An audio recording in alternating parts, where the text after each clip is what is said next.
Ketika berkunjung ke Kabupaten Gunung Kidul, daerah istimewa Yogyakarta, pasti yang terlintas adalah pemandangan Bukit Kars yang membentang luas, bebatuan tandus yang dahulu tak bisa ditanami berbagai macam tanaman. Namun, kini di tangan Suswaningsih, seorang pegawai negeri sipil yang bertugas di Balai Penyuluhan Pertanian Rongkong, lahan tandus tersebut dapat digunakan dan dimaksimalkan para petani untuk bercocok tanam. Selama kurang lebih 20 tahun yang lalu, secara rutin, Suswaningsih mendampingi para petani setempat untuk bercocok tanam, memanfaatkan lahan kritis menjadi lahan yang produktif. Mengajak petani mengolah lahan tak produktif tidaklah mudah. Butuh waktu yang cukup lama untuk meyakinkan para petani. Namun, setelah berhasil meyakinkan para petani, Suswaningsih kemudian mulai menanami lahan kritis seluas 5 hektar dengan tanaman jagung dan hasilnya memuaskan. Dan dari situlah para petani mulai tertarik dengan metode yang dilakukan oleh Suswaningsih.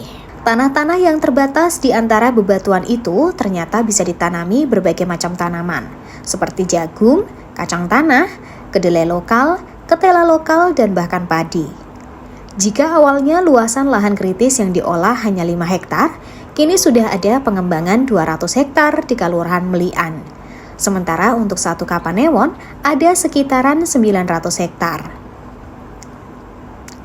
Mengajak petani untuk melakukan pembuatan teras tering yang semulanya tidak dimanfaatkan, terus yang tanahnya itu dijadikan satu, di bawahnya ditamping dengan batu. Apabila hujan itu diharapkan tanahnya tidak langsung turun, tetapi tertutup dengan batu itu, sehingga tanah yang di atas bisa untuk ditanami tanaman pangan. Sini di bukit ini bisa ditanami tumpang sari, ada jagung, ada kacang tanah, ada ubi kayu, dan juga di tepi itu ditanam gudi dan uwi. Petani sekarang sudah merasakan manfaatnya. Karena apa? Karena kegiatan yang selama ini kita suluhkan kepada petani untuk mengajak pertanian di luasan lahan selain di lahan yang sudah siap, kita membuka lahan dan menikmati hasilnya, karena apa yang ditanam itu bisa panen. Berkat usaha dan kerja kerasnya ini, para petani kini mulai merasakan dampaknya.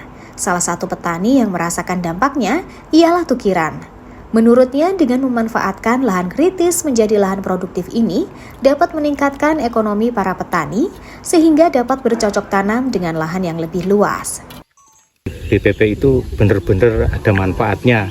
Akhirnya petani yang tadinya meragukan lahan yang kritis, sehingga lahan menjadi subur, akhirnya untuk ditanami sehingga untuk mencukupi kebutuhan sehari-hari. Ketekunan yang dilakukan oleh Suswaningsih ini dapat menjadi contoh yang baik bagi siapa saja.